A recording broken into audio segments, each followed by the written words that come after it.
The Art of Money Getting, or Golden Rules for Making Money, by P.T. Barnum. In the United States, where we have more land than people, it is not at all difficult for persons in good health to make money. In this comparatively new field, there are so many avenues of success open, so many vocations which are not crowded, that any person of either sex who is willing, at least for the time being, to engage in any respectable occupation that offers, may find lucrative employment. Those who really desire to attain an independence have only to set their minds upon it and adopt the proper means, as they do in regard to any other object which they wish to accomplish, and the thing is easily done. But however easy it may be found to make money, I have no doubt many of my hearers will agree it is the most difficult thing in the world to keep it. The road to wealth is, as Dr. Franklin truly says, as plain as the road to the mill. It consists simply in expending less than we earn. That seems to be a very simple problem. Mr. Micawber, one of those happy creations of the genial Dickens, puts the case in a strong light when he says that to have annual income of £20 per annum and spend £20 and sixpence is to be the most miserable of men, whereas to have an income of only £20 and spend but £19 and sixpence is to be the happiest of mortals. Many of my readers may say, "We understand this. This is economy, and we know economy is wealth. We know we can't eat our cake and keep it also." Yet I beg to say that perhaps more cases of failure arise from mistakes on this point than almost any other.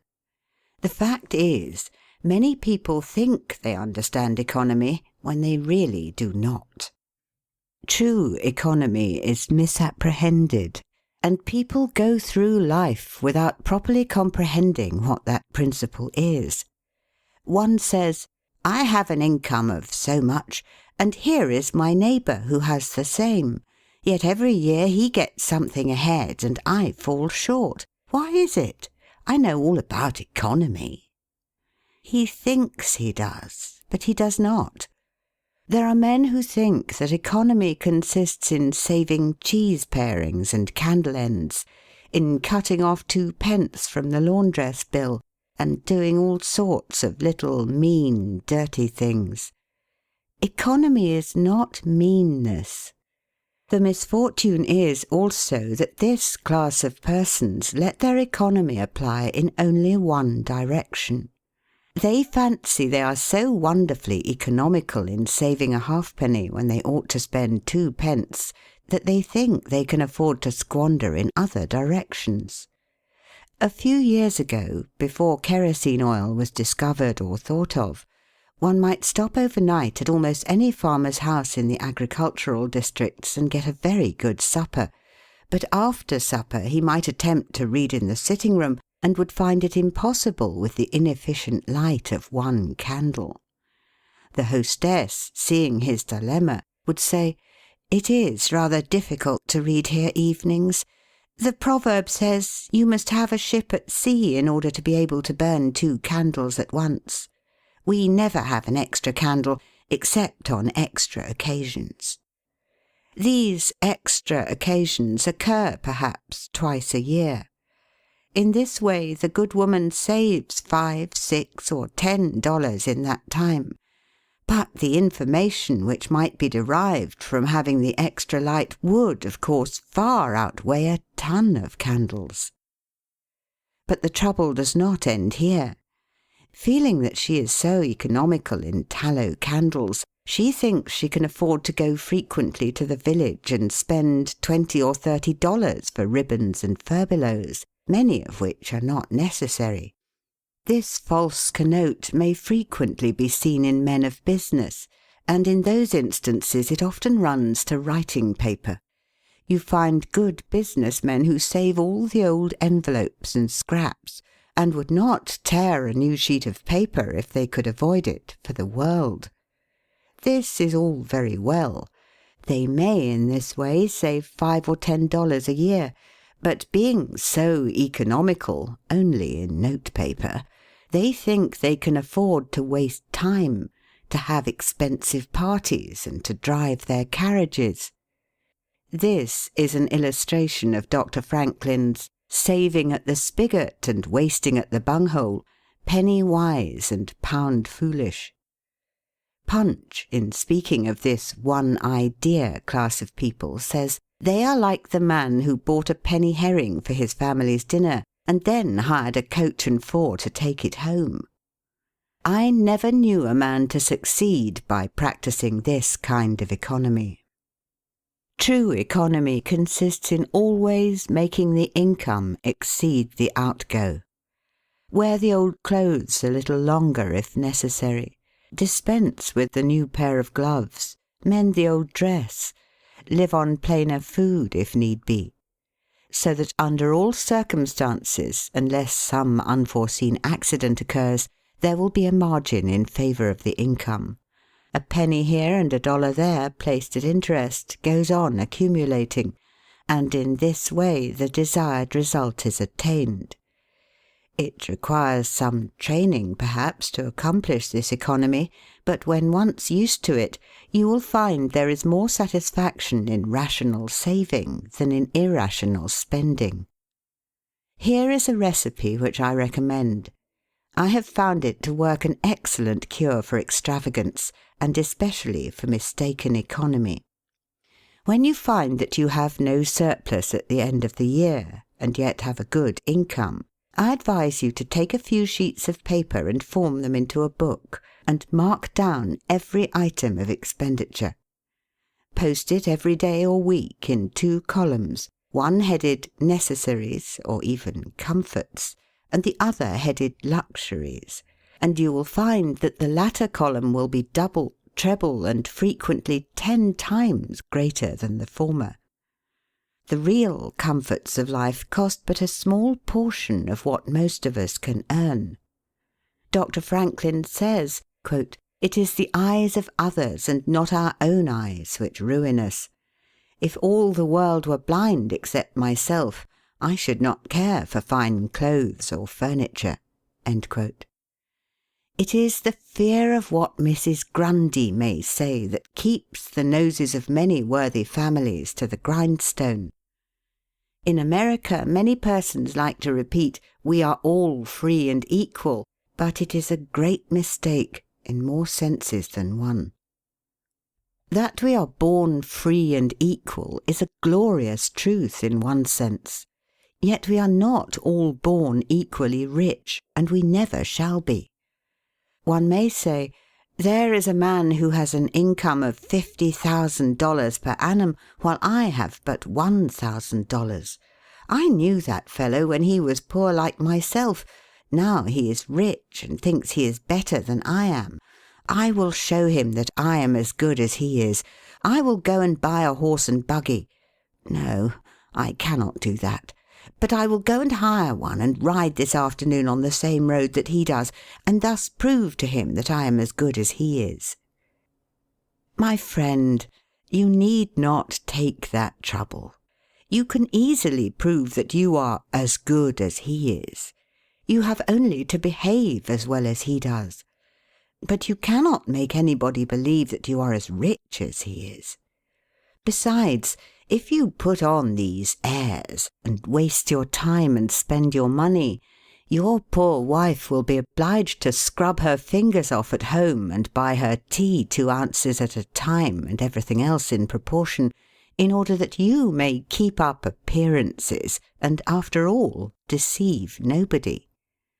On the other hand, Mrs. Smith may say that her next-door neighbour married Johnson for his money, and everybody says so.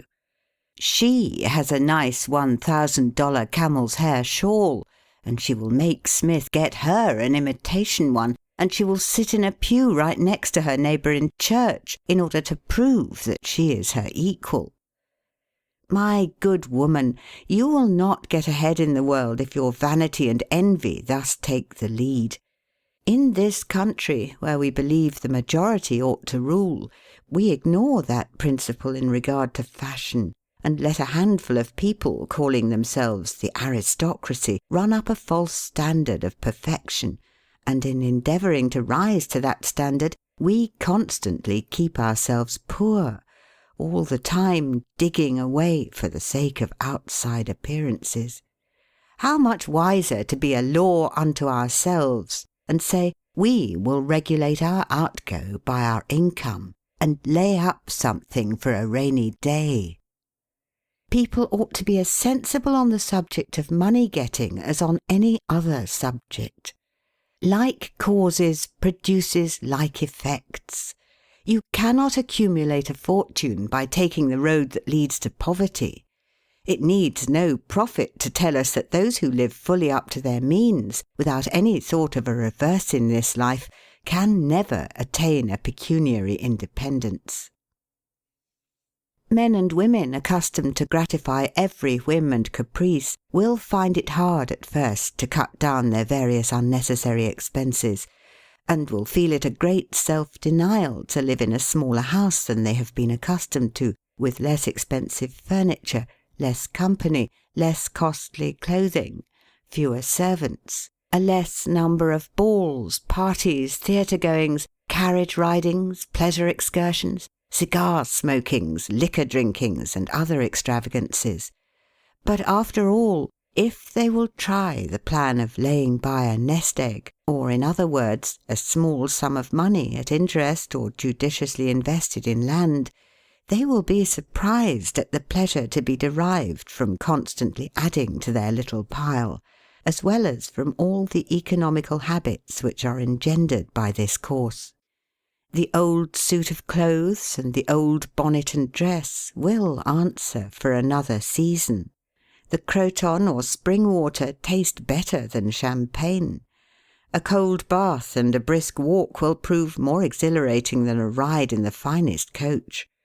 A social chat, an evening's reading in the family circle, or an hour's play of hunt the slipper and blind man's buff will be far more pleasant than a $50 or $500 party, when the reflection on the difference in cost is indulged in by those who begin to know the pleasures of saving.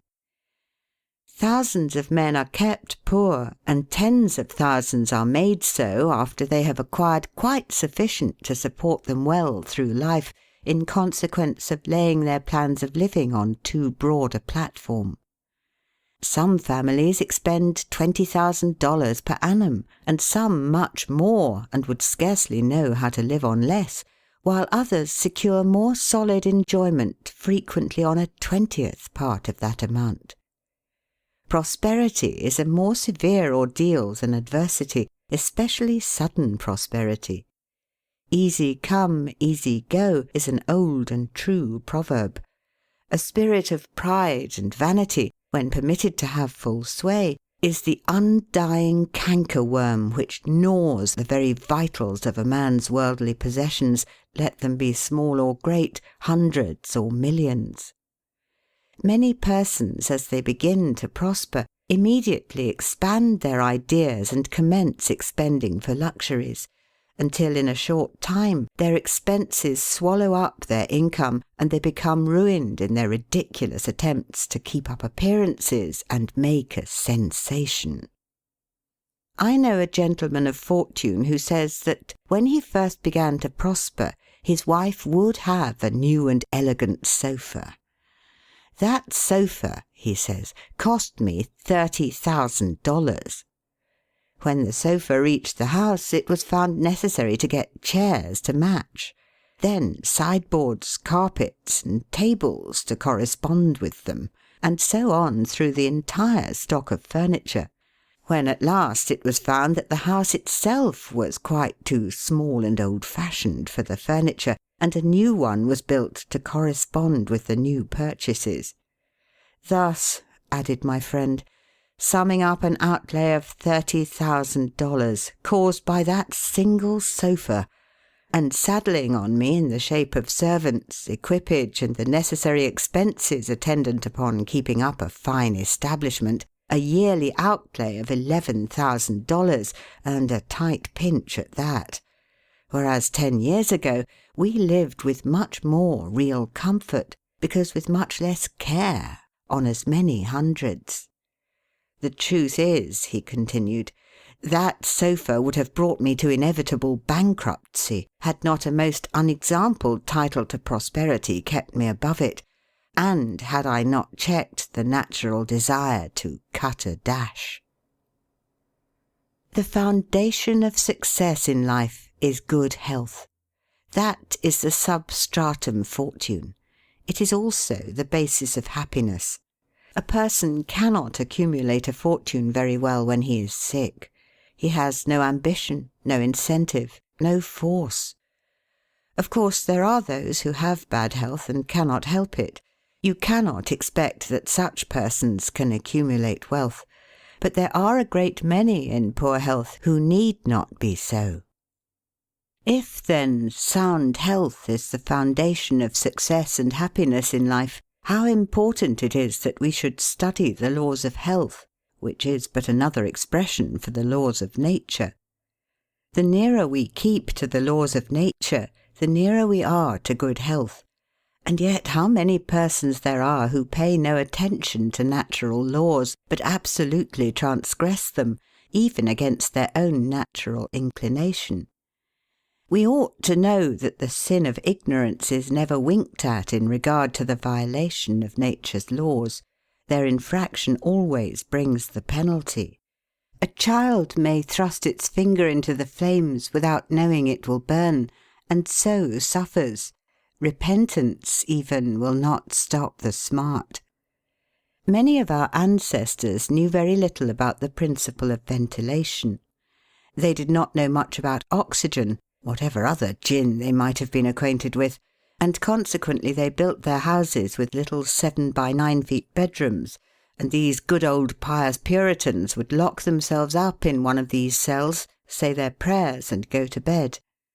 In the morning they would devoutly return thanks for the preservation of their lives during the night, and nobody had better reason to be thankful. Probably some big crack in the window or in the door let in a little fresh air and thus saved them. Many persons knowingly violate the laws of nature against their better impulses for the sake of fashion. For instance, there is one thing that nothing living except a vile worm ever naturally loved, and that is tobacco. Yet how many persons there are who deliberately train an unnatural appetite, and overcome this implanted aversion for tobacco to such a degree that they get to love it. They have got hold of a poisonous, filthy weed, or rather that takes a firm hold of them. Here are married men who run about spitting tobacco juice on the carpet and floors, and sometimes even upon their wives besides. They do not kick their wives out of doors like drunken men, but their wives, I have no doubt, often wish they were outside of the house. Another perilous feature is that this artificial appetite, like jealousy, grows by what it feeds on.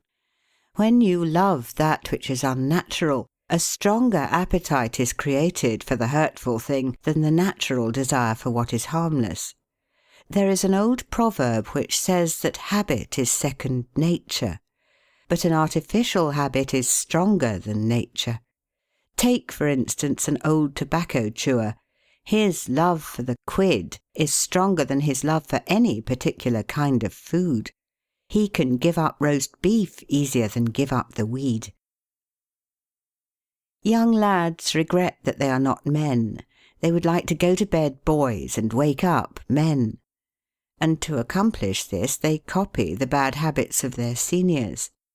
Little Tommy and Johnny see their fathers or uncles smoke a pipe, and they say, "If I could only do that, I would be a man too.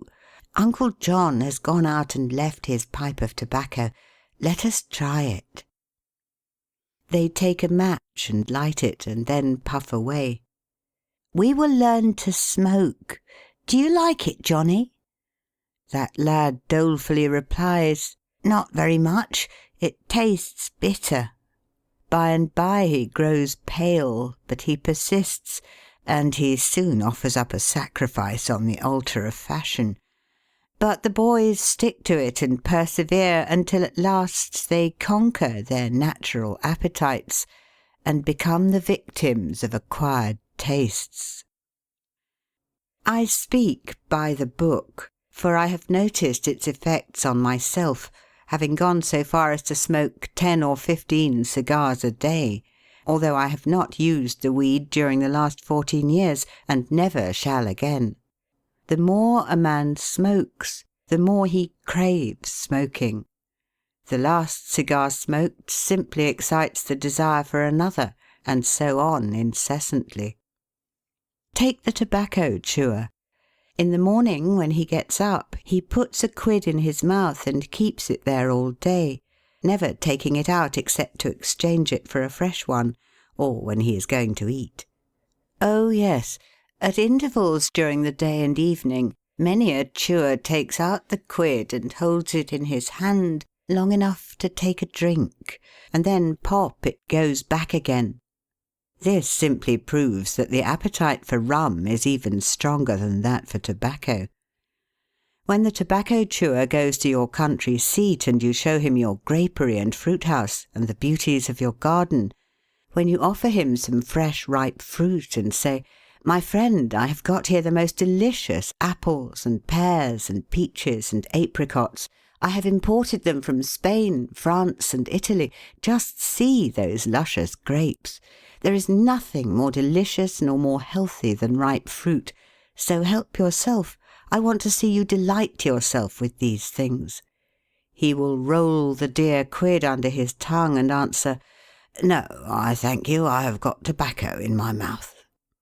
His palate has become narcotized by the noxious weed, and he has lost in a great measure the delicate and enviable taste for fruits. This shows what expensive, useless, and injurious habits men will get into. I speak from experience. I have smoked until I trembled like an aspen leaf, the blood rushed to my head, and I had a palpitation of the heart which I thought was heart disease, till I was almost killed with fright. When I consulted my physician, he said, "Break off tobacco using." I was not only injuring my health and spending a great deal of money, but I was setting a bad example. I obeyed his counsel. No young man in the world ever looked so beautiful as he thought he did behind a 15-cent cigar or a meerschaum. These remarks apply with tenfold force to the use of intoxicating drinks. To make money requires a clear brain. A man has got to see that 2 and 2 make 4. He must lay all his plans with reflection and forethought, and closely examine all the details and the ins and outs of business. As no man can succeed in business unless he has a brain to enable him to lay his plans, and reason to guide him in their execution, so no matter how bountifully a man may be blessed with intelligence, if the brain is muddled and his judgment warped by intoxicating drinks, it is impossible for him to carry on business successfully. How many good opportunities have passed, never to return, while a man was sipping a social glass with his friend? How many foolish bargains have been made under the influence of the nervine, which temporarily makes its victim think he is rich? How many important chances have been put off until tomorrow, and then forever, because the wine cup has thrown the system into a state of lassitude, neutralizing the energies so essential to success in business? Verily, wine is a mocker. The use of intoxicating drinks as a beverage is as much an infatuation as is the smoking of opium by the Chinese, and the former is quite as destructive to the success of the businessman as the latter. It is an unmitigated evil, utterly indefensible in the light of philosophy, religion, or good sense. It is the parent of nearly every other evil in our country. End of section 1.